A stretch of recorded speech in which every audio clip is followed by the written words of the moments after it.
Spoštovane gledalke in gledalci vašega kanala, lepo pozdravljeni. Tisti čas je Jezus rekel svojim učencem: v tistih dneh, po tisti veliki stiski bo sonce utemnelo in luna ne bo dajala svoje svetlobe. Zvezde bodo padale z neba in nebeške sile se bodo majale.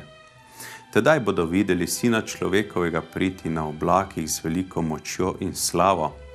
In takrat bo poslal angele in zbral svoje izvoljene od 4 vetrov, od konca zemlje do konca neba. Od smokvinega drevesa pa se naučite priliko, kadar postane njegova veja že muževna in poganja liste, veste, da je poletje blizu.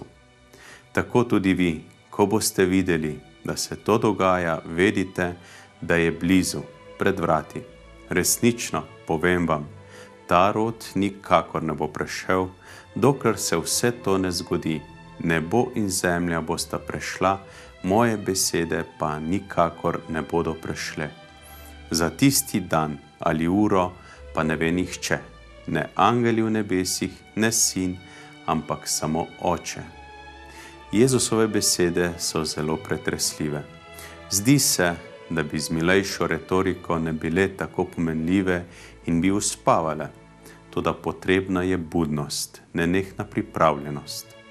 In kljub temu, da nenehno opozarja na budnost in čuječnost, v odločilnih trenutkih okara tudi svoje učence.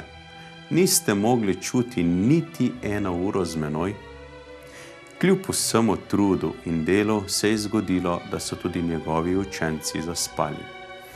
Budnost, čuječnost, pripravljenost, vse to in še več, kot jo je potrebno za zvesto hojo za Jezusom. Dan danes nas dogodki in dobra situiranost vse preveč odvrača od Jezusovega nauka. Zaposleni s premnogimi obveznostmi se odvračamo od družine, od izpolnjevanja svetopisemskih zapovedi in nasplošno od življenja, ki bi bilo po meri Jezusovega nauka. Prav tako prehajamo v obdobje, ko bo materialna potrošnja na letnem vrhuncu. Pa se je res potrebno toliko naprezati in obremenjevati, kaj, komu, koliko in kdaj? Razbremenitev lastnih bremen je za današnji čas nujna, če želimo vsaj nekoliko miru, še posebno v času, ko se tudi narava podaja na pot počitka.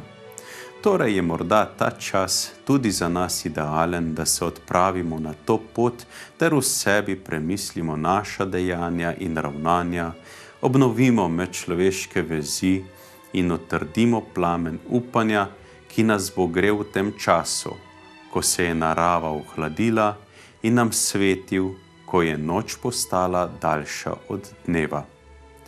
Ta čas nam prinaša idealno priložnost, da se več pogovorimo in približamo drug drugemu, prisluhnemo ter poskušamo razumeti. Na tak način bomo vsekakor izpolnjevali Jezusovo naročilo, da naj bomo čuječi. Kaj je lahko še večja čuječnost, kot je ta, da si za izpolnjevanje Jezusovega naročila vzameš čas za svoje bližnje in skupaj z njimi prideš do novih spoznanj? V današnjem prvem berilu beremo, da se bodo mnogi izmed teh, ki spijo v prahu zemlje, prebudili, nekateri za večno življenje, drugi pa za sramoto in večno gnusobo. Razumni se bodo lesketali, kakor sijaj neba. Ti, ki so mnoge pripeljali do pravičnosti, pa bodo kakor zvezde za vso večnost. Biti razumen in tudi razumno delovati je torej najboljša popotnica, ki si jo lahko zagotovimo za večnost. Poslušnost, ki spoštuje čuječnost, na katero tako zelo opozarja Jezus, je odločilnega pomena.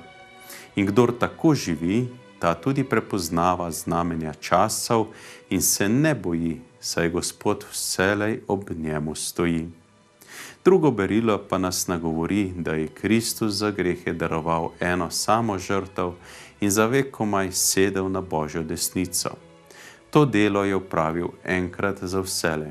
Pokazal nam je, kaj je smisel življenja.